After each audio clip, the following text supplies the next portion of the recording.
I am sorry, कुछ लोग आ रहे थे मिलने आपसे, तो वो ट्रैवल करने में थोड़ा टाइम लग जाता है। Good morning, good morning, good morning. Sunday है, चलेगा थोड़ा सा, और मुझे उम्मीद है कि आपने टाइम अपना खराब नहीं किया होगा, पढ़ ही रहोगे आप। हाँ, लेकिन 2-3 बार चेक करने में टाइम खराब हुआ होगा। 10 बजे का शेड्यूल था और अभी बज रहे हैं 10:48। ऑडियो एंड वीडियो क्लियर है क्या? ठीक है, तो नंबर कितने आ रहे हैं आपके बताइए एक बार। 306 और 276, 377, 355, 258, 480, 128, 200, 316। ठीक है, इतने नंबर आ रहे हैं। तो इन सभी नंबरों को ना आप बैठ के एनालाइज करिए कि इतने नंबर ही क्यों आ रहे हैं, क्या रीजन हो सकता है। जब तक आप रीजन फाइंड आउट नहीं करेंगे ना, तब तक आप इंप्रूव नहीं करेंगे। तो सबसे पहले आपको रीजन फाइंड आउट करना पड़ेगा कि इतनी नंबर क्यों आए। और अगर आप ये बोलोगे कि पेपर टफ था, तो पेपर अगर इजी हो जाता तो आप 100 नंबर और ले आते, लेकिन वो 350 से 450 जाने के बाद कॉलेज थोड़ी ना मिलता। आप सिर्फ ये जवाब नहीं दे सकते ना कि पेपर टफ था सर जी, और पेपर टफ था इसीलिए मेरे नंबर ना 480 आए। अगर पेपर इजी होता तो शायद 600 आ जाते, लेकिन उस समय भी कट ऑफ ऊपर चला जाता। पेपर टफ था, 10 क्वेश्चन अजीब गरीब थे हर पेपर में, मतलब 40 क्वेश्चन में मान सकता हूँ अजीब गरीब थे, 40 क्वेश्चन में आउट ऑफ द बॉक्स मानूं तो भी जो कट ऑफ है वो तो 125-30 नंबर नीचे आ गया। तो क्या फर्क पड़ता कि आपके नंबर से अगर 100-120 नंबर ज्यादा आ जाते तो क्या फर्क पड़ता? तो आपको ये चीज सोचना पड़ेगा कि रीजन क्या था, ठीक है ना, ये समझना पड़ेगा, तभी आप उस डायरेक्शन में काम कर पाओगे, तभी आप हार्डवर्क कर पाओगे, ठीक है। और ये जब तक नहीं सोचोगे ना, तब तक उसी रास्ते पर चलो, फिर दोबारा वही गलती करो तो दिक्कत होगी। निगेटिव मार्किंग, तो निगेटिव मार्किंग पेपर से पहले ठीक करना था ना, कोई बात नहीं। तो अब जो भी हुआ उसको एक्सेप्ट करो। और मैं आपको बताऊं ना, तो किसी भी पेन का जो सबसे बड़ा मेडिसिन होता है ना, वो होता है एक्सेप्टेंस। मैं आपको सही दिल से बता रहा हूं, किसी भी पेन का सबसे बड़ा मेडिसिन होता है एक्सेप्टेंस। आप उसको एक्सेप्ट करिए कि हाँ ये है, ये रियलिटी है, अब इसमें हमें काम। एक्सेप्ट नहीं करेंगे ना अपने कमियों को, जब तक आप ये नहीं सोचेंगे ना कि ये क्यों हुआ, ऐसा नहीं होना चाहिए था, नहीं, आप बोलिए कि ये हुआ है, ऐसा हुआ है मेरे साथ, और ये किस वजह से हुआ है वो भी फाइंड आउट करें, और फिर हम आगे बढ़ेंगे। समझ आया कि नहीं है? ठीक है, तो चलिए कुछ लोगों को आपसे मिलाते हैं। सर भाई आ जाओ, यकीन बैच के स्टूडेंट हैं ये, अरे प्लीज। अरे भाई सर, गुड मॉर्निंग। या सर, आपने फेलियर से ही शुरू करते हैं कहानी यार। Yes sir. है ना, तो आप बताओ कि आपके नंबर क्या थे पिछले साल, क्या सोचा था? सर मेरे लास्ट ईयर नंबर 640 थे। लक्ष्य में पढ़ा था आपने? हाँ, लक्ष्य नहीं 2024 में मैं था। और लास्ट ईयर मेरे 640 नंबर थे और मेरी रैंक थी 38,885। 38,000? 38,000 बहुत इंटरेस्टिंग है, नंबर तो छोड़ो। 38,885 ये yes sir. This was my rank last year rank था आपका ये 24 में। बहुत सारे लोगों का रैंक इसके अराउंड होगा तो। Yes sir, obviously. अच्छा, पेपर भी बहुत इजी था? हाँ, बहुत ज्यादा इजी पेपर तो आपने ये सोचा होगा कि यार इतना इजी पेपर में भी इतने कम नंबर आ गए? हाँ, ये सच बात है, वो थोड़ा सर अंडर कॉन्फिडेंस में रह गया था। ठीक है, फिर तूने सोचा कि बहुत मतलब थोड़ा और मेहनत कर लिया होता तो 680 आ जाते। हाँ, मैं सोचा था कि थोड़ा सा मतलब मेरा थोड़ा बहुत सिलेबस भी रह गया था, कुछ टॉपिक्स थे जो मैं कवर नहीं कर पाया था लास्ट टाइम तक, क्योंकि मेरा रेगुलर स्कूल था। तो सर इसलिए बहुत कम टाइम मिल पाता था मुझे सेल्फ स्टडी के लिए। तो कई सारे टॉपिक्स थे जिनको अगर मैं कवर कर लेता तो बहुत आसान क्वेश्चन भी थे जो मेरे छूट गए थे। लेकिन उससे कुछ होता नहीं। हाँ, अल्टीमेटली अगर तुम 680 ले आते तो भी तुम्हारे 7-8 हजार रैंक होते। हाँ सर, 7,000 तक 7,000 रैंक होते। Yes sir. अब उस रैंक पे कोई बढ़िया कॉलेज मिलता नहीं। अभी कितने नंबर हैं? सर मेरे अभी 638 नंबर हैं। मार्क्स कितने हैं? 638। Yes sir. 638 है ना, पिछले साल से 2 नंबर कम है तुम्हारा। Yes sir. रैंक क्या हो गया? Rank sir 148, all India rank. 148, AIR 148 rank आप देख सकते हैं, AIR 148। अब देखो पेपर का डिफरेंस एंड परफॉर्मेंस दोनों आप जज करने की कोशिश करो। 38,885। अब देखना पिछले साल इतने नंबर पे ये रैंक है, और इस बार 2 नंबर कम हो गए और रैंक देखो 38,000 से 148 आ गया।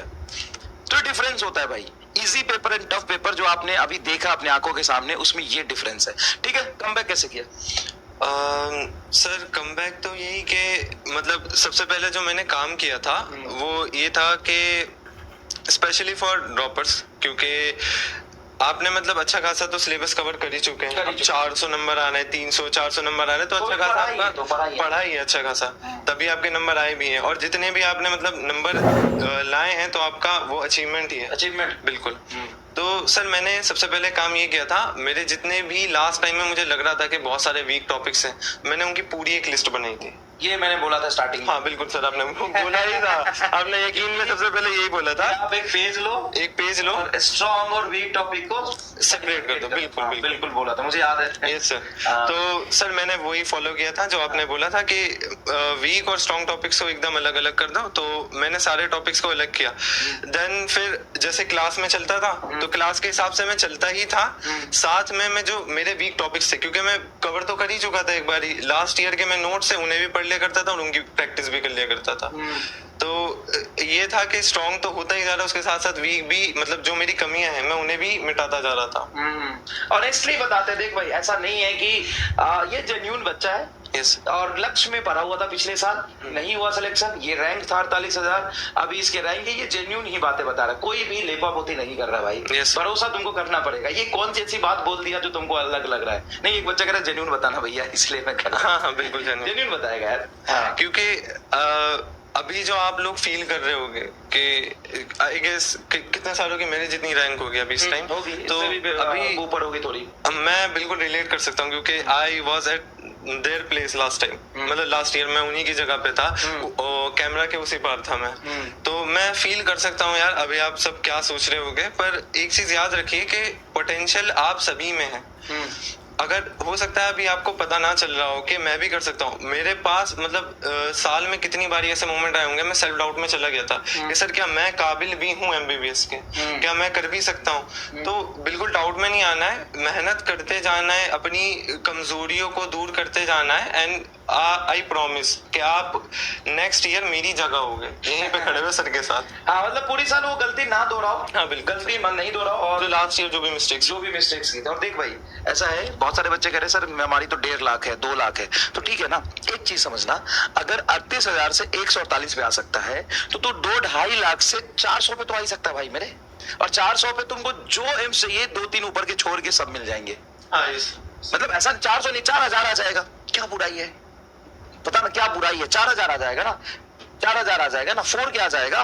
मैं कह रहा हूँ 2.5 लाख 3 लाख से 4,000 आ जाएगा, क्या फर्क पड़ेगा?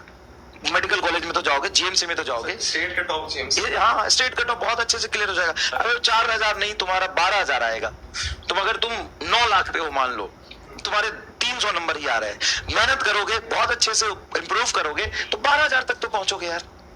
फर्क इस बात से थोड़ी ना पड़ता है कि तुमको यहीं पहुंचना है, 148 पे ही पहुंचना है, नहीं पहुंचना ना भाई 148 में, मुझे अपनी कैपेबिलिटी हुई होती है। अभी मैं कह रहा था थोड़ी देर, देखो हमें ना कभी भी किसी से कंपेयर नहीं करना चाहिए, हमें ये सोचना चाहिए कि हम कितना अचीव कर सकते हैं, और हम स्मार्ट है, बहुत सुपर इंटेलिजेंट है, या हम एवरेज है। अगर सुपर इंटेलिजेंट है तो कम करके काम चल जाएगा, अगर हम एवरेज है तो हमें बहुत ज्यादा हार्डवर्क करना पड़ेगा, तभी आपको सक्सेस मिलेगा। बस सिंपल सी बात है। और बार बार मैं बोल रहा हूँ, कॉम्पिटिटिव एग्जाम में आप सिर्फ सिलेक्शन नहीं लेते यार, बहुत कुछ सीखते हैं, प्रेशर झेलना, हार्डवर्क करना, लाइफ का एटीट्यूड चेंज। एक बात बताओ, अगर बहुत सारे बच्चे पहली बार बोल रहे होंगे, बैच में होंगे, बहुत सारे बच्चे 1 साल पढ़े होंगे, चाहे वो लक्ष्य से हो, यकीन से हो, या 1-2 साल पढ़े होंगे, तुम अपने आप में चेंजेस पा रहे हो कि नहीं पा रहे हो जब तुम पिछले साल के आते हो और इस साल के हो? अगर मेहनत किया है तो, अगर मेहनत नहीं किया तो क्या ही बोलूं मैं, मेहनत किया होगा तो कुछ ना कुछ चेंजेस होंगे, ठीक है। यकीन से और कौन पढ़ा था? आ जाओ देवराज, हेलो। हाँ माइक क्या करूं?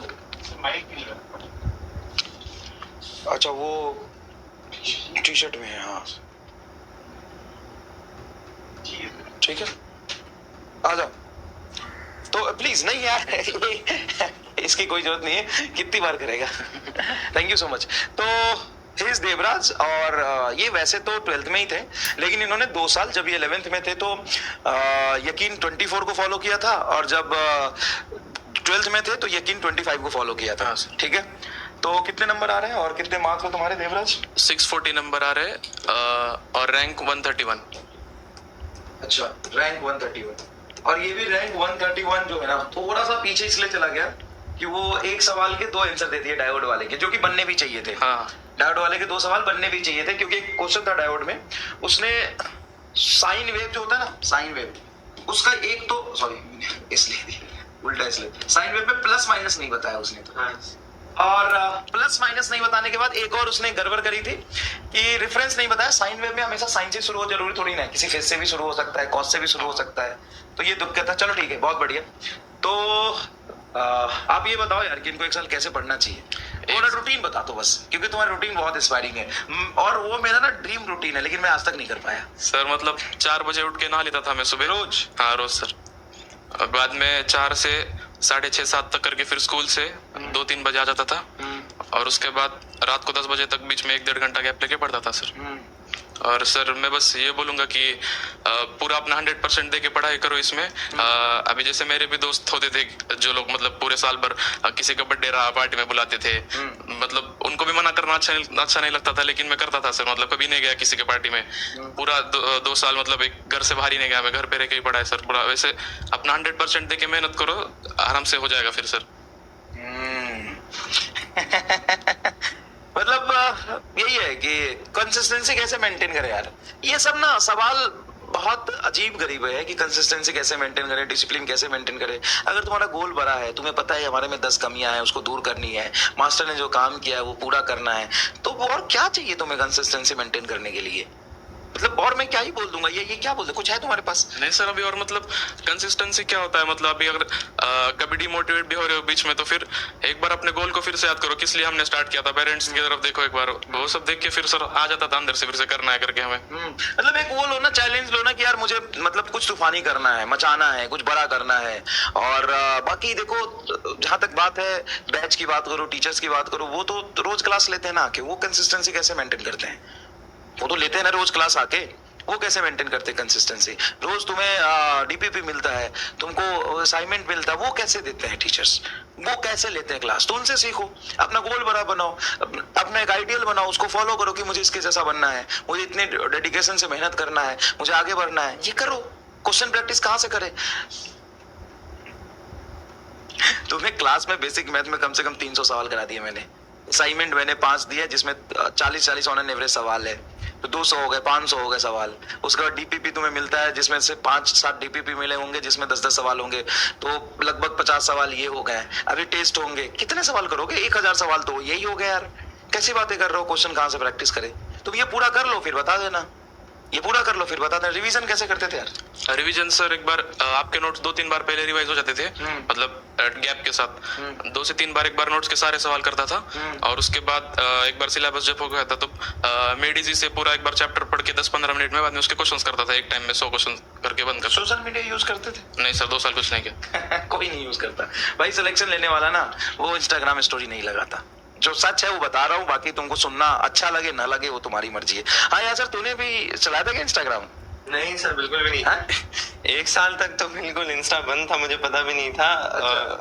वैसे तो 11th-12th में तो मैंने बहुत चलाया था, 11th-12th में चलाया था? बहुत ज्यादा चलाया था। हाँ। पर फिर ड्रॉप ईयर में अब सर इतना ज्यादा बड़ा झटका लगा था कि औकात याद दिलाती थी हमें। तो सर फिर वही कि जब पता चला कि हाँ इतना पीछे हूँ मैं, तो ये सब चीजें फिर मैटर नहीं करी कि अब मैं क्या करूँ। इंस्टा चला के भी सर मैं क्या करता, है ना। अब जब आप इतना मतलब अगर कुछ नहीं कर पाते, अगर इतना रैंक ला रहे हो तो सब कुछ हार चुके होते हो।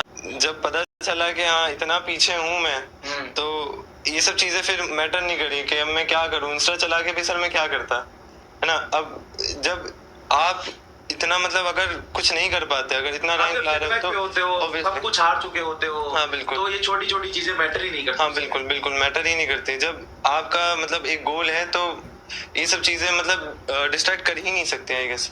मुझे बिल्कुल भी मतलब एक दिन ऐसा नहीं हुआ होगा कि मेरा मन किया होगा सर मैं आज इंस्टा खोल लेता हूँ, एक बार ही चेक कर लेता हूँ। मेरा बिल्कुल भी पूरे साल एक बार भी मेरा मन नहीं किया कि मैं इंस्टा एक बार भी चला लूँ। सही बात है। फिजिकल केमिस्ट्री किससे पढ़ा था? बच्चे पूछ रहे हैं। फिजिकल केमिस्ट्री अमित महाजन सर से। अच्छा, तू किससे पढ़ा था भाई? सर मैं 11th में ऋतिक श्रीवास्तव सर, हाँ। और 12th में मुझे पंकज सर ने पढ़ाई थी, हाँ। लक्ष्य में। और सर ड्रॉप ईयर में मतलब अमित महाजन सर, हाँ अमित महाजन सर से बस रिवीजन किया था मैंने। हाँ आजा। ये स्टूडेंट वैसे तो अरे प्लीज भाई, ये अच्छा तुमने ये यासर के बाद से मतलब तुमको वो पूरा एकदम फील आया होगा, गुम्स वुम्स वाला फील आया होगा जो उसने बोला, और मुझे भी आ रहा था ये जब बोल रहा था ना यासर के सर, मतलब जब तो आप हार चुके होते हो, आपके लिए मैटर ही नहीं करता कि क्या आप कर रहे हो नहीं कर रहे हो, आपसे सब कुछ दूर जा रहा होता है, आपको रियलाइज होता है। तो एक्चुअल में यही फील आप कर रहे होंगे, और शायद ये फीलिंग्स ना साल भर रहनी चाहिए यार, एक दो दिन तो कोई भी कर लेता है ना। शेड्यूल अभी बताया ना देवराज का शेड्यूल, मेरा सच में मैं बताता हूँ, देवराज का शेड्यूल मेरा ड्रीम शेड्यूल है। मैं पिछले मतलब उम्र तो क्या बताऊँ 10 साल से ये सोचता हूँ कि मैं सुबह उठूं, क्योंकि सुबह यार 4 बजे क्या माहौल होता है, नहीं है ना, कितना शांत रहता है, आप जो चाहते हो कर सकते हो। हालांकि जब मैं पढ़ता था तो मैं ऐसे ही पढ़ता था, लेकिन इसकी तरह नहीं, मैं पढ़ता था रात में 8-9 बजे, 9 बजे पढ़ने बैठता था और सुबह 5 बजे तक 4 बजे तक पढ़ता था, पूरी रात पढ़ता था, क्योंकि रात में पूरा शांत रहता है, पूरा माहौल सब कुछ सन्नाटा रहता है। अच्छा सेम पढ़ते थे रात उठता था, मैं सोता 4 बजे सोते थे। अच्छा, तो यही था कि मैं पढ़ने बैठता था। कभी बताऊंगा मैं अपनी कहानी, मैं बहुत बड़ा फेलियर रहा हूँ अपने जीवन में, और मैं ऐसा हूँ कि मैंने सिर्फ हार्ड वर्क से चीजें अचीव करी है, सिर्फ हार्ड वर्क से अचीव करी है। मतलब टैलेंट के नाम पे मेरे पास टीवी नहीं है, और मैं बचपन में स्कूल भी नहीं गया कभी। छोड़ो, ये तो खैर मैटर ही नहीं करता। कहानी ये मैटर करता है कि 2 तरह का होता है इंसान, सुपर इंटेलिजेंट या एवरेज। एवरेज हो तो हार्ड वर्क करो, सुपर इंटेलिजेंट हो तो कम मेहनत में काम चल जाएगा। तो शेड्यूल यही है, सुबह उठो या नहीं तो रात में ज्यादा देर तक पढ़ो। स्लीप साइकिल यार, इंसान की बॉडी ना एक मतलब चमत्कारी ऑब्जेक्ट है। मतलब इंसान की जो साइकोलॉजी है, दिमाग है, बॉडी है, वो बहुत चमत्कारी तरीके से काम करता है। उसको तुम जैसा ढालोगे ना वैसा बनता जाता है यार। ऐसा नहीं है कि वो 8 घंटे नहीं सोओगे तो बीमार पड़ जाओगे। अगर तुम ऐसा नहीं कि बिल सो ही ना, लेकिन 4 से 5 घंटे तुम एवरेज सोओगे ना 1 साल तक, तो कुछ नहीं फर्क नहीं पड़ता है। हाँ भाई, तो ये स्टूडेंट लक्ष्य से पढ़ा हुआ है, लक्ष्य अक्षर अर्जुना में मतलब खजाना से पढ़ा था आपसे। अच्छा खजाना से पढ़ा। हाँ। ठीक है, तो तुम्हारे कितने मार्क्स आ रहे हैं? मार्क्स 618 आ रहे हैं अच्छा, और रैंक 506 आ रही है। 506 रैंक है नहीं? हाँ सर। और मार्क्स है 618। मार्क्स 600। बहुत हैंडसम नंबर है, और इस पेपर के अकॉर्डिंग तो बहुत ही ज्यादा अच्छा नंबर है। Thank है ना? you, sir. बताओ यार, बच्चों को 12th वाले बच्चे Yes. बहुत सारे होंगे जो अभी तुम्हारी बैच से इस बैच में पढ़ रहे होंगे, है ना? तो जैसे सर ने वो इंस्टाग्राम की बात करी, हाँ। तो ऐसे मैं तो आज तक इंस्टाग्राम पे नहीं हूँ, पर मेरे को यूट्यूब से एक्चुअली में डिस्ट्रैक्शन बहुत होता था। हाँ। यूट्यूब पे मतलब यूट्यूब पे भी शॉर्ट्स आ चुके हैं। हाँ। तो अब बेसिकली एडिक्शन की बहुत ब्यूटीफुल चीज ये होती है कि एडिक्शन का क्योर होता है, बट एडिक्शन का क्योर एक दिन में एक बार ही काम करता है। मैं मतलब समझाता हूँ, जैसे एक शुगर एडिक्शन भी होता है। बहुत सारे लोगों को ऐसा होता है खाना खाने के बाद मीठा खाने की बहुत इच्छा होती है, उससे रिलेट कर रहा हूँ, एक तरीके एनालॉजी दे रहा हूँ। तो अब उसको कुछ लोगों को तकलीफ हो जाती है तो वो शुगर नहीं खा सकते, तो उसका क्योर क्या होता है? तो 2 हफ्ते 3 हफ्ते जब तुम शुगर नहीं खाओगे तो बहुत क्रेविंग होगी, बहुत ज्यादा होगी, पर जब तुम 3 हफ्ते या 4 हफ्ते का एक मैजिक पीरियड होता है, जब उसको पार कर जाओगे तो उसके बाद नेचुरली तुमको शुगर खाने की इच्छा नहीं होगी। मतलब एक्चुअली में केक देख के तुमको अच्छा नहीं लगेगा। तो उसी तरीके से यूट्यूब के साथ मैंने किया, मतलब प्रिपरेशन मैं सोचता हूँ कि 12th के लास्ट 7-8 मंथ से एक तपस्या टाइप हुआ था मेरे, मतलब मैंने किया था कि मेरे को मूवीज देखने की बहुत आदत थी और यूट्यूब देखने की आदत थी, तो बहुत ज्यादा भी नहीं थी, पर मतलब कंप्लीटली एलिमिनेट करना पड़ता है। लास्ट 6-7 महीने में एकदम फोकस होना पड़ता है।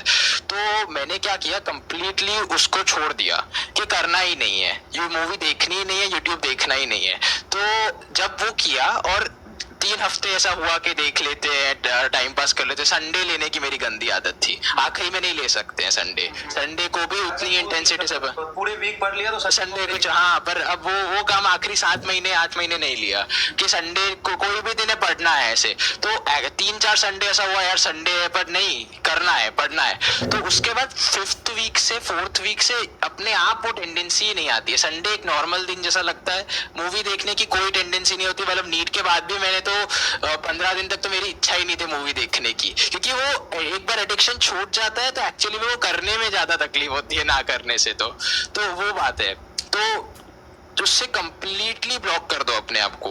अगर अभी से कर सकते हो, मतलब मेरे को ऐसा लगता है कि मैं थोड़ा जल्दी ये काम करता है तो ज्यादा अच्छा होता है। अगर अभी से कंप्लीटली यूट्यूब न्यूज में क्या चल रहा है, मतलब हमारा ब्रेन जो है वो फोकस स्टेट में सबसे अच्छा काम। क्लास के पहले दिन ही बताता हूँ कि तुम्हारे 4-5 चीजें नहीं करनी है। घर में न्यूज़पेपर नहीं पढ़ना है, याद है मैं बता, न्यूज़पेपर नहीं पढ़ना है बिल्कुल भी, क्योंकि वो नीट में आएगा नहीं। और कोई भी चीज जो नीट में नहीं आ रही है, अगर तुम्हारा गोल बड़ा है तो टॉप रैंक लाना है तो नहीं करना चाहिए। तुम्हें टीवी बंद कर देना चाहिए, घर में न्यूज़पेपर बंद कर देना चाहिए। ये सारी चीजें जितना कट करोगे उतना होगा। अच्छा, एडिक्शन के बारे में मतलब थोड़ा मैं बताता हूँ। वैसे मैं कास्ट में बिलीव नहीं करता, रिलीजन में बिलीव नहीं करता हूँ, भगवान को मानता हूँ बस। लेकिन मैं जिस फैमिली से आता हूँ उसके बारे में बता रहा हूँ। मैं राजपूत फैमिली से आता हूँ, और वहाँ पे क्या होता है बिहार वार में कि राजपूत फैमिली वो तो मतलब कट्टर वो खाते हैं, नॉनवेज बहुत खाते हैं, है ना। बट तो मेरे घर में ना, मैं जब कॉलेज में गया तो मुझे थोड़ा सा दोस्तों के चक्कर में मैंने मन कर दिया कि नहीं खाऊंगा, तो मम्मी इमोशनल हो जाती थी जबरदस्ती खिलाते थे। लेकिन अब मैं उसको छोड़ दिया, तो मैं उसको देखता हूँ ना तो अजीब सी फील आती है। और एक टाइम था, जैसे मैं 4 साल पहले बोलूं तो बिना खाए मैं नहीं रह सकता था, मुझे बहुत अट्रैक्ट करता था उसका, मतलब वो भी एडिक्शन ही है यार, खाने का एडिक्शन है। तो ऐसा लगता था कि बिना खाए रह नहीं सकता। और अब मुझे उसको देख के ना घिन आता है कि लोग कैसे खाते होंगे यार ये चीज, मतलब कितना गलत है ये। मतलब आप ऐसी मतलब क्या बोलूं, आप समझो कि वो थाली में भरा हुआ है यार वो चीज जो अभी जिंदा था, तो अजीब लगता है थोड़ा। लेकिन वो है कि बचपन में उसी को कितना चाव से खाते थे, तो ये होता है यार। ऐसा लगता है कि जिस चीज को तुम्हें छोड़ना हो ना, जैसे वो सब तक सामने दिखेगा ना और उसका छोड़ने का कोई रीजन नहीं होगा ना, तब तक तुम नहीं छोड़ पाओगे। तुम चाहते हो कि तुम्हें मूवी नहीं देखना, अब मूवी क्यों नहीं देखना, इसका कोई रीजन नहीं है, तो तुम नहीं रोक पाओगे अपने आप को, समझ रहे हो, कभी भी नहीं रोक पाओगे अपने आप को। तो अगर तुम्हारे पास रीजन है कि नहीं मेरा गोल बड़ा है, मुझे ये करना है और 1 साल बाद में देखूंगा, तो रोक पाओगे अपने आप को, ठीक है ना। और वही है कि यार डॉक्टर बनना एक कीमत है जो चुकाना पड़ेगा, और वो जब तक आप कीमत पे नहीं करोगे, उसको चुकाओगे नहीं, उतना हार्डवर्क नहीं करोगे, डेडिकेशन से मेहनत नहीं करोगे, तब तक वो चीज तुमको मिलेगा नहीं। और टेस्ट सीरीज में बहुत ईमानदारी से बताता हूँ, सही चीज बताऊंगा। मैं यहाँ पे खड़े होकर एक चीज जो तुमसे गलत शेयर नहीं कर रहा हूँ और कोई भी गलत रास्ते पे नहीं ले जाऊंगा। टेस्ट सीरीज जो बैच में हो रहा है वही फॉलो करो अगस्त सितंबर तक, अक्टूबर नवंबर तक। उसके बाद 3 महीने तुम ऑफलाइन दे देना। तुमने ऑफलाइन टेस्ट सीरीज दिया था? नहीं सर, ऑनलाइन ही दिया था मैंने, पेन पे। ऑफलाइन मैंने एक बार दिया था, एक बार मुझे ट्रैवल करके देना पड़ता था एक्चुअली में, मतलब मेरे को 3 घंटा ट्रैवल करना पड़ता था, तो मैंने 14 ऑफलाइन ऐसे दिए थे। 14 ऑफलाइन दिए थे, तूने ऑफलाइन दिया था देवराज, और दिया था। बट मैं बता रहा हूँ तरीका वही है। देखो, ऑफलाइन टेस्ट सारे देने जरूरी नहीं है, 4-5 देने जरूरी है, ताकि आपको ऑफलाइन इन्वायरमेंट का, बाकी चीजों का आपको पता चल जाए, टेम्परामेंट सेट हो जाए। बाकी आप सारे टेस्ट ऑनलाइन दीजिए अक्टूबर नवंबर तक। बाद में 3-4-5-6 टेस्ट आप ऑफलाइन ज्वाइन कर लेना। भाई रिलेशनशिप क्या होता है रिलेशनशिप क्या होता है रिलेशनशिप? जो खुद का ना हो सका वो तेरा क्या हो पाएगा एक वो बोला था ना, अपनी पढ़ाई छोड़ जो तेरे पीछे चलाएगा, जो खुद का ना हो सका वो तेरा क्या हो जाएगा। तो रिलेशनशिप, अच्छा मेडिसिन में भी है क्या? मेडिसिन में लिखा है? अच्छा हाँ लिखा है, सॉरी। तो भाई ऐसा है कि इन सब चीजों से फर्क नहीं पड़ता है। अगर रिलेशनशिप बहुत स्ट्रांग है तो 1 साल बाद भी रहेगा, और जब तुम फेलियर होगे ना तो रिलेशनशिप और दोस्त तो छोड़ो, घर वाले भी इज्जत नहीं करते हैं। और शायद ये अभी तुमको महसूस नहीं होगा, लेकिन मैंने तो महसूस किया है, बहुत क्लोजली महसूस किया है कि जब आप सक्सेसफुल नहीं होते हो ना तो घर वाले भी इज्जत करना कम कर देते हैं। रिलेटिव तो बाद में आएंगे, दोस्त बाद में आएगा, रिलेशनशिप बाद में आएगा, टीचर्स बाद में आएंगे, सोसाइटी बाद में आएगी, अपने घर वाले तुम्हारे खुद के नहीं हो पाएंगे। एक पेरेंट सुनिए ना कहीं यहाँ पे, हाँ नहीं है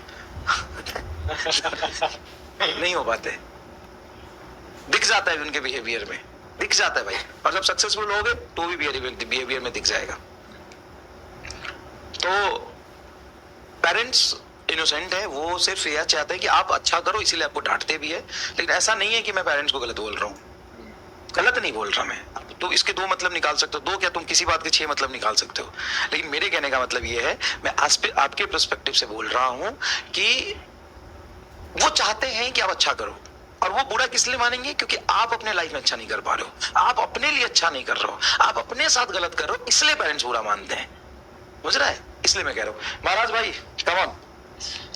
पेरेंट्स, हाँ जैसे आप वो बात मैंने बोली कि छोड़ने का, उसमें पेरेंट्स को भी इन्वॉल्व करा जा सकता है बिल्कुल, कि बोल दो कि जैसे अगर ज्यादा, जैसे कई बच्चे क्या होता है कि पेरेंट्स से इतनी फ्रेंडली नहीं हो पाते, बहुत सारे होता है, तो अपने भाई, बिल्कुल भाई से कर सकते कजन भाई से हो जाओ, चाचा से हो जाओ।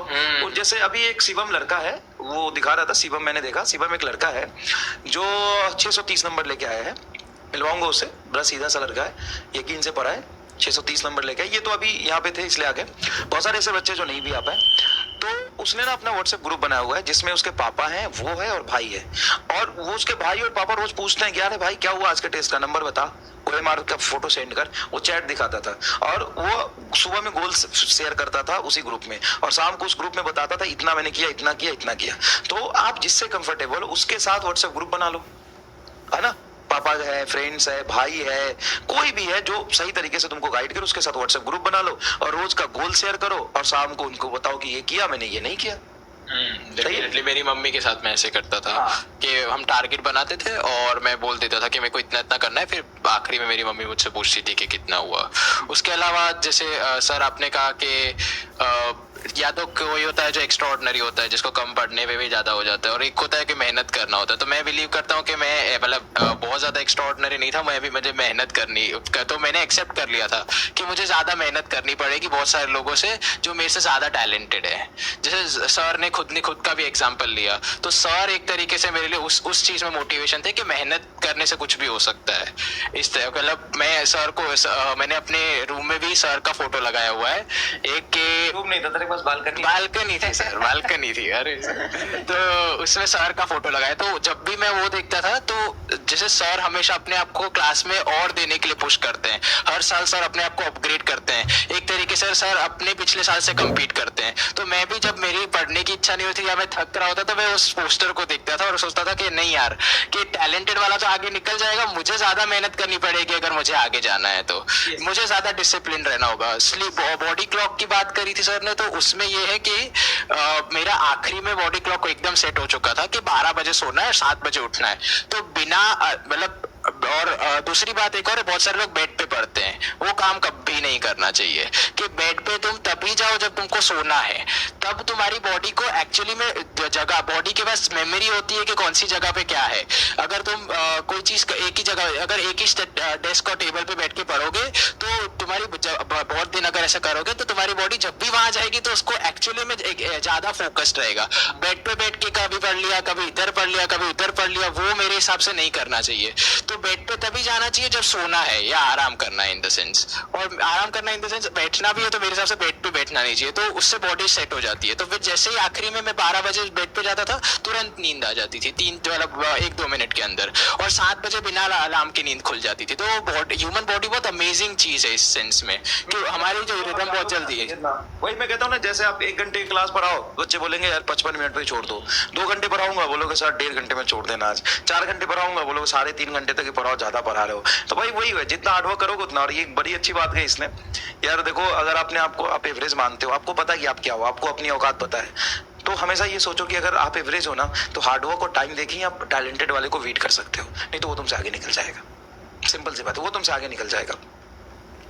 आप सोचिए, ये बात सोचिए, थोड़ा सा ज्यादा मेहनत करके ही हम सक्सेसफुल हो सकते हैं उन टैलेंटेड बच्चों से, तभी हम आगे निकल सकते हैं। ठीक है महाराज भाई, बताइए क्या हाल चाल। सर बस सब बढ़िया है आपके साथ। और महाराज का एक चीज मैं दिखाऊंगा, आप समझ जाओगे इसकी सारी कहानी। देना है ये महाराज की एक चीज देखना, ये नोट्स क्या है इसमें, बताओ, तुम बताओ। सर ये रफ कॉपी है, मतलब आप जैसा बताते थे कि लिख लिख के रिवाइज करो, तो उसी तरह से लिख के रिवाइज किया, लेकिन लिखते लिखते वो इतना छोटा हो गया कि अब बस पेज कलर दिखाई दे रहे हैं। अब देखो, और अब ये शायद आप देख पाओगे या नहीं देख पाओगे, आप देखना इसका फोटो मैं आपको उसे टेलीग्राम ग्रुप पे डाल दूंगा, ये देखना इसका। और इसने मुझे मेरी लिख लिख के रिवाइज किया, देखो क्या लिखा है आपने मतलब इसमें, मतलब एक पेज में मुझे लग रहा है 4-5 चैप्टर होंगे। ये देखिए, ऐसा नहीं कि एक बार लिखा, एक पेज लिखा, ये पूरा ऐसे 3-4 कॉपी है इसके। देखो कैसे मिलती है सक्सेसफुल, मतलब ये एग्जाम्पल है यार, मतलब ये एग्जाम्पल है कैसे मिलता है सक्सेस, कैसे आते इतने नंबर। देखो ना यार, खुद देखो, मतलब मेरे से ज्यादा तूने खुद लिखे हैं भाई। सर बस आपके वर्ड्स को फॉलो किया था कि मतलब बस लिखो। सर जो नोट्स बनवाते थे शुरुआत में दिक्कत होती थी, लेकिन पहले मतलब उन्हें 2-3 बार 3-4 बार इस तरह से लिख लेते थे तो नोट्स में पता चल जाता था कौन सी चीज कहाँ पे है, और मतलब एक तरह से नोट्स याद हो जाते थे और जो नोट्स के क्वेश्चंस थे वो भी सब सॉल्व होते थे। ऐसा नहीं कि 1-2 पेज लिखा है इसने भाई, ऐसा नहीं है। और सर ऐसी मतलब कॉपीज रखी हैं घर पे बस ये सदमा के इसको देख के यार, मतलब देखो ना ये क्या लिखा है इसमें, मतलब एक पेज में ये करंट इलेक्ट्रिसिटी का देख, Yes. VD 2VD 3VD बटा 3V, ये असाइनमेंट का सवाल है काइनेमेटिक्स का। ये सर मैं मतलब ये जरूर कहना चाहूंगा कि आपका उत्थान जो है और आपने जो वो 300 क्वेश्चंस के वो दिए थे, मतलब वो क्या MR स्टार वाले क्वेश्चंस, तो हाँ उसमें बेसिक से लेकर एडवांस तक वो सब है। मैंने मतलब मैक्सिमम सॉल्व किए थे, 11th के तो मैक्सिमम सॉल्व किए थे। अच्छा, वो PDF भी अवेलेबल है MR ये वाले Yes, उस sir. किताब में, ये Yes, किताब sir. में डाल दिया इसको, और जैसा कि सर मैं डाल दिया और PDF भी अवेलेबल है इसका। ये सर देख रहा था कि इसमें लिखा है नथिंग, मतलब इसके अलावा Beyond कुछ this. नहीं, हाँ। तो बस वो बात बिल्कुल रियल है कि इसके अलावा कुछ नहीं है, क्योंकि उसमें मैंने जो किया था वो तो PDF सारी आपके बैच में अवेलेबल है बेटा, जितने चैप्टर हुए वो अवेलेबल है और बाकी सारी PDF आपके बैच में मिल जाएंगे, आपको कहीं इधर उधर से नहीं लेना, ठीक है। मैं ये नहीं कह रहा हूँ कि वो किताब है, वो सारे का कलेक्शन बना दिया हार्ड कॉपी, क्योंकि बच्चे कहते हैं कि सर में प्रिंट निकालना पड़ता है और बार बार प्रिंट निकालने जाना पड़ता है, इसलिए मैं सारे के सारे PDF लास्ट ईयर के कीन में अभी भी अपलोडेड है, जाओ वहां से डाउनलोड कर लो। अब बताओ इससे ज्यादा मैं क्या बताऊं और तुम्हारे इस बैच के कीन में भी डाल दूंगा सारे PDF। सर उसमें बेसिक से लेकर एडवांस तक मतलब अच्छा, हर तरह के क्वेश्चंस हैं। और इसके अलावा सर उत्थान जो आपने किया था वो तो कभी ओल्ड नहीं होगा, मतलब अगर अच्छे क्वेश्चंस की प्रैक्टिस करनी है तो वहीं से कर सकते हैं, क्योंकि मेरे साथ जैसे और जो पढ़ने वाले बच्चे थे वो JEE के थे और नीट के थे, तो मैं उत्थान ज्यादा प्रेफर करता था कि इससे अगर नीट में कभी भी अच्छा पेपर मतलब कठिन पेपर बनता है तो ये मुझे जरूर सपोर्ट करेगा। और उत्थान पढ़ने से क्या होता था कि एक कठिन क्वेश्चन सॉल्व करने की अप्रोच भी आती थी। उसके अलावा जो आप तो अब वो सारी चीजें तो क्लास में ही करा रहे हैं, मतलब सारी असाइनमेंट अब तो JEE मेन के सारे असाइनमेंट अब क्लास में दे रहे हैं, तुम्हें बाहर भी जाने की जरूरत नहीं है, क्लास में दे रहे हैं और आपको सॉल्यूशन भी मिल रहा है, तो कोई दिक्कत ही नहीं है। और सर लास्ट टाइम रिवीजन के लिए एक चीज थी कि जैसे 11th में नोट्स बनाए, 12th में भी नोट्स बनाए, फिर शॉर्ट नोट्स भी बनाते हैं। और जैसे ये भैया मतलब यकीन वाले जो भैया लोग होते हैं वो जैसे टीचर्स के और भी नोट्स बनाते हैं, तो फिर बहुत सारा हो जाता है जो कि लास्ट टाइम पे बहुत दिक्कत करता है कि इससे पढ़ें या इससे पढ़ें इससे पढ़ें। तो मैंने क्या किया था, मैंने 11th के नोट्स लिए थे, आपके नोट्स मतलब शॉर्ट नोट्स लिए थे और उसके साथ साथ मैटिजी, तीनों चीजें ली, कुछ टाइम दिया और उसमें एक एक चैप्टर को पूरा लिखा था। मतलब मैटिजी मैंने खरीदी नहीं थी, मैंने अपने आप लिखी थी वो। उसमें टाइम जरूर जाना जाता है लेकिन लास्ट टाइम रिवीजन के लिए वो बहुत अपने हाथ से अगर किसी चीज, जैसे बच्चे बोलते हैं ना कि मेरे पास ये है तो नोट्स बनाने की जरूरत है, मेरे पास लास्ट ईयर के नोट्स है तो नोट्स बनाने की जरूरत है क्या, मेरे पास ये बुक है तो नोट्स बनाने की जरूरत है क्या। देख भाई, तेरे पास कुछ भी नहीं है ना, ये मैटर नहीं करना कि नोट्स बनाना है कि नहीं बनाना, मैटर ये करता है कि तेरे पास लास्ट ईयर के नोट्स भी है तो तूने आज जितना पढ़ा है उसको रफ पेज पे लिखा है कि नहीं। तेरे पास लास्ट ईयर के नोट्स नहीं है तो अभी बना रहा है, तो भी नोट्स बनाने के बाद तूने रफ पेज पे लिख के प्रैक्टिस की है कि नहीं। तेरे पास मेडिजी है तो भी तूने आज जो पढ़ा है उसको रफ पेज पे लिख के प्रैक्टिस किया है कि नहीं। इंपॉर्टेंट ये है, नोट्स बनाना इतना इंपॉर्टेंट है ही नहीं। मतलब मैं कहता हूं कि दूसरे के नोट्स भी तेरे पास है तो चलेगा, चलेगा। तेरे पास अगर कोई बुक भी है नोट्स के तो भी चलेगा, मैं PDF अपलोड करा देता हूं वो भी चलेगा, मत बना नोट्स, मैं बोल रहा हूं। और मैं पूरे होश आवाज में बोल रहा हूं, एकदम 100% होश आवाज में बोल रहा हूं। लेकिन उसके बदले ये याद रखना भाई कि जो मैं PDF तुमको दे देता हूं नोट्स के, उसको कम से कम 10 बार तुम रफ पेज में लिख के प्रैक्टिस करोगे, उसको देख देख के। पहले जो आज क्लास में हुआ उसको रफ पेज पे लिखा, जो हो गया कल उसको रफ पेज पे लिखा, और मतलब पूरा एक बार चैप्टर देख लिए शॉर्ट नोट्स के, जो तुमको मैंने दे दिया उसको एक बार देख लो और फिर रफ पेज पे लिखो। नोट्स बनाने से ज्यादा समय लगेगा उस पे, भूल रहो फिर एक बार देखो फिर लिखो। तुमने पूरा लिख लिया, उसमें 20 चीजें मिसिंग थी, फिर एक बार देखो फिर लिखो, ऐसे इंप्रूवमेंट होगा, तो वो इंपॉर्टेंट है। सर लास्ट टाइम तक ऐसा हो जाना चाहिए कि बस नोट्स पलट रहे हैं और हमें पता है कि इसमें जैसे इंडक्टर का ये लिखा है, कैपेसिटर का ये लिखा है, बस पलट के देखा 2 मिनट में वो पेज पक्का हो गया, फिर अगला देखा, बस देखना ही है लास्ट तक। इस तरह की प्रैक्टिस हो जानी चाहिए। बिल्कुल सही बात है। और जिस हिसाब से मतलब डिस्ट्रैक्शन की बात है तो वो उसमें मतलब रिलेशनशिप तो नहीं है। हाँ। लेकिन इंस्टा वगैरह जो भी है वो अभी नहीं, क्योंकि नीट अपने लोगों के लिए अपने लोग तैयारी करते हैं तो थोड़ा कम लगता है, लेकिन वैसे ये बहुत बड़ा एग्जाम है, तो अगर इतने बड़े गोल की तैयारी है तो उसके लिए फिर सब कुछ छोड़ना ही है। जैसे शेड्यूल पूछते हैं सभी लोग, तो शेड्यूल का ये है कि सभी कहते हैं कि और चीजें मैनेज कर लो और जितना भी मैक्सिमम टाइम बचे वो पढ़ाई को दो, पढ़ाई मैक्सिमम, क्योंकि जेएनबी से था तो वहां पर कुछ भी ऐसा फिक्स नहीं, मतलब उनका शेड्यूल तो फिक्स था स्कूल का, लेकिन मेरा कुछ फिक्स नहीं था कि 6 उठना है ऐसे करना है। जब भी टाइम मिलता था, जब भी मुझे लगता है मतलब जो भी था तो वो पढ़ता ही था। अगर रात में 2 बजे जग गया, मतलब शाम को जल्दी सो गया, रात में 2 बजे जग गया तो 2 बजे से स्टार्ट कर दिया। अगर जैसे इनकी तरह वो जैसे अच्छा सा शेड्यूल है तो वो तो बेस्ट है, लेकिन अगर शेड्यूल नहीं बन पा रहा है तो उसका यही है कि जब भी टाइम मिले तब पढ़ना है, पढ़ते रहो। यस सर, क्योंकि 2 साल की मेहनत के बाद सब अच्छा ही अच्छा लगता है। और अगर एक गोल होता है, जैसे नीट का गोल था कि 4 मई को पेपर है, तब तक कंसिस्टेंसी बनी रहती है। उसके बाद में ऐसा था कि अब क्या रिजल्ट का इंतजार है, तो जब मेरे पास कोई गोल नहीं था तो कहीं फोन चला रहा हूँ, कहीं यूट्यूब चला रहा हूँ, तो वही था। तो एक मेन गोल जरूर रखना है जिससे कंसिस्टेंसी बनी रहे। देखो मतलब महाराज ने भी देखो, मतलब जितनी मैं नहीं बोल पाऊंगा उतने तो यार बच्चे अच्छी अच्छी बातें कह रहे हैं। ये कह रहे हैं कि देखो तैयारी करना सब कुछ नहीं होता, सिलेक्शन के बारे में बात करें अगर, तो तैयारी करते समय लग रहा है ठीक है नीट की तैयारी कर रहे हैं, बढ़िया पढ़ रहे हैं, क्लास आ रहे हैं, सब कुछ चल रहा है, लेकिन अगर आप सिलेक्शन के लिए तैयारी कर रहे हैं तो आप इस रियलिटी को समझने की कोशिश करिए कि मैक्सिमम 10 से 12% लोग ही सिलेक्शन लेंगे। और अगर इसके 15% में अगर कोई बच्चा आ रहा होगा तो खराब तो नहीं है, उसने बहुत मेहनत किया है। मैं कह रहा हूं कि टॉप 20% में जो बच्चा आ रहा है उसका सिलेक्शन होगा क्या? नहीं होगा। अब कहने को तो बैच में अगर 100 बच्चे हैं, 100 बच्चे में से टॉप 20 में उसका मार्क्स आ रहा है, टॉप 20 में बच्चा स्कोर कर रहा है, लेकिन फिर भी उसका सिलेक्शन नहीं होगा क्योंकि उससे ऊपर 18-20% बच्चे और हैं, और सिलेक्शन उनका ही होगा क्योंकि इंडिया में सीट बहुत कम है। तो आप कंपटीशन की तैयारी कर रहे हैं, इस बात को बहुत क्लोजली महसूस करना बहुत जरूरी है। आप किस चीज की तैयारी कर रहे हैं? कंपटीशन की कर रहे हैं। मैं डरा नहीं रहा हूं तो सर कैसे करें? क्या क्लास ना ले? क्लास लेना है, लेकिन आपको ये पूरी ईमानदारी से लेना है। इसके साथ अगर आप, मैं फिर से ये नहीं कह रहा हूं कि अपना जीवन नरक बना दो, मैं ये बिल्कुल नहीं कह रहा हूं, लेकिन मैं ये बिल्कुल कह रहा हूं कि अगर आप सुपर टैलेंटेड नहीं है तो आप अपना जीवन नरक बना दीजिए, अपना जीवन।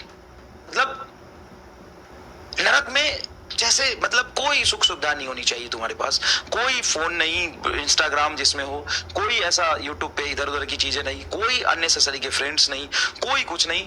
और आप रिसोर्स की बात कर रहे हैं, आपको तो यार रिसोर्स अब क्या बोलूं मैं। आप जो पेपर इतना टफ होने के बाद भी आप देख रहे हो AIR 88, 130, 131, 148, ये सारी जो आप टॉप 600 प्लस में लगभग 120 बच्चे के आसपास है। इतने पेपर टफ में कहां से आए हैं वो? कहां से पढ़े हैं वो बच्चे? वहीं से पढ़े ना भाई, वहीं से पढ़े हैं ना बच्चे, उसी बैच से पढ़े ना, उसी कंटेंट से पढ़े हैं ना। अब इस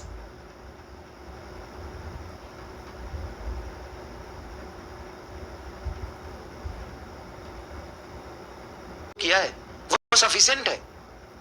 अब इसको अगर कोई ये बोले कि पेपर अजीब आ गया तो ये करना है, पेपर ऐसा आ गया तो ये कुछ नहीं करना है।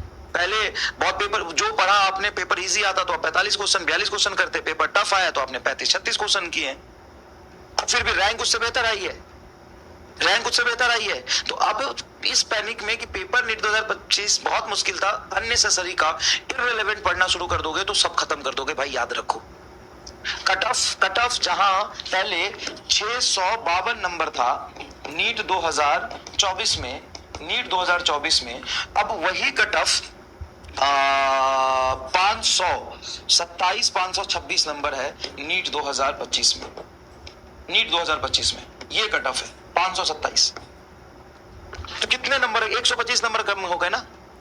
अब 35 क्वेश्चन से आप 32-33 क्वेश्चन एक्स्ट्रा करते तो भी वही हाल होता जो आया है। अब सबसे बड़ा एग्जांपल तो ये देखो ना, पेपर टफ आता है तो इसका मतलब ये थोड़ी नहीं है कि तुम अननेसेसरी का कुछ भी पढ़ोगे।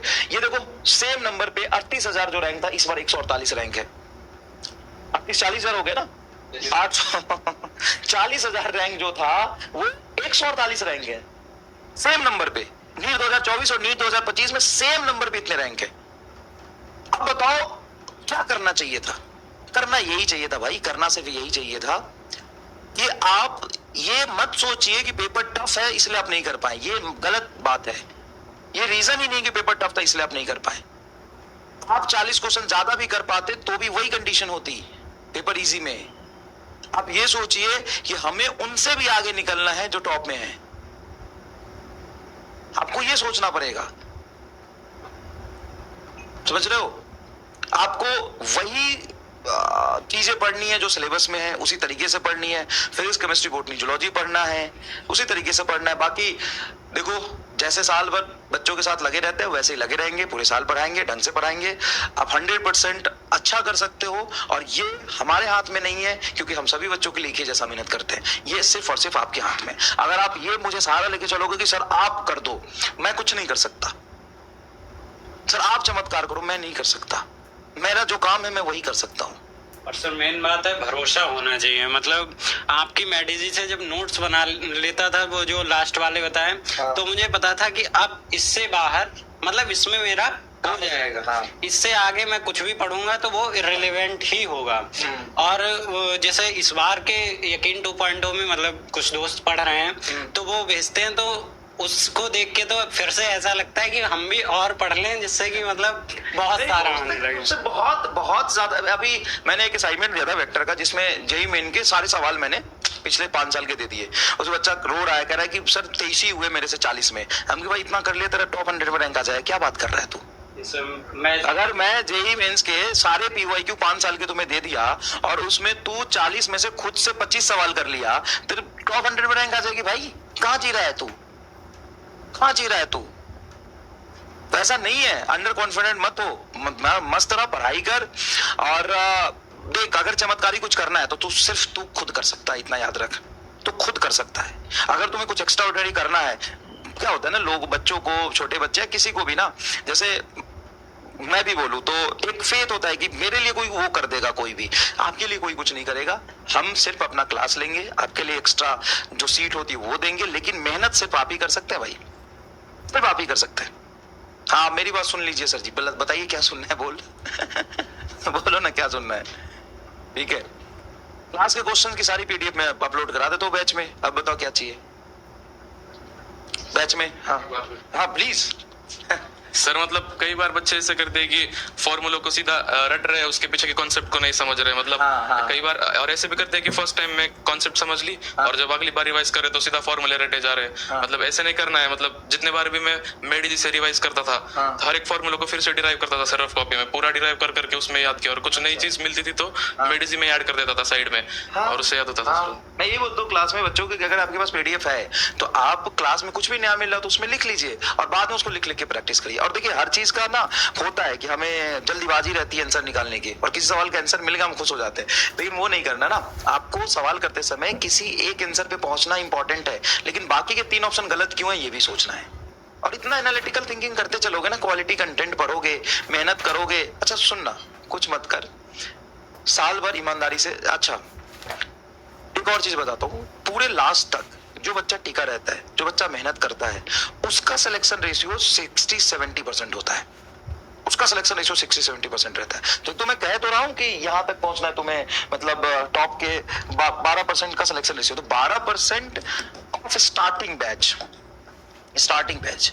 बाकी डिस्ट्रैक्शन, आपके 50 तरह की तामझाम, इन सब की वजह से बच्चे कंप्लीट ही नहीं कर पाते बैच। और तुम्हें भी पता है कि पढ़ना कितना मुश्किल है, इस बैच में पढ़ना कितना मुश्किल है, तुम्हें समझ में तो आ गया होगा।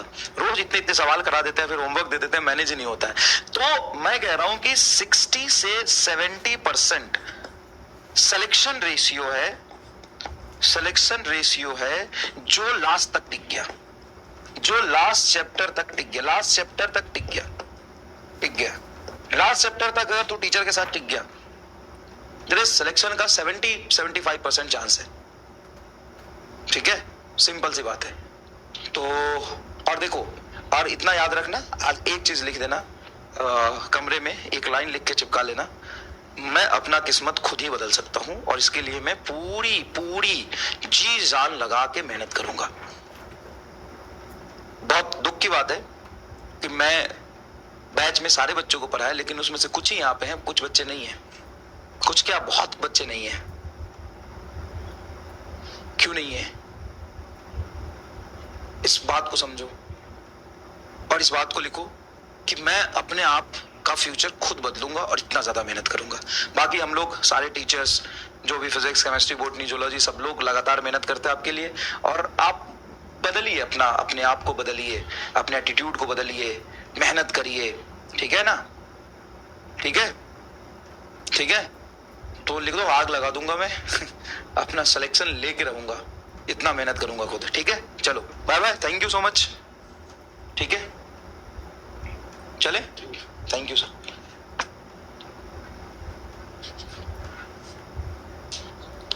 आजा, कुछ खाते पीते। ये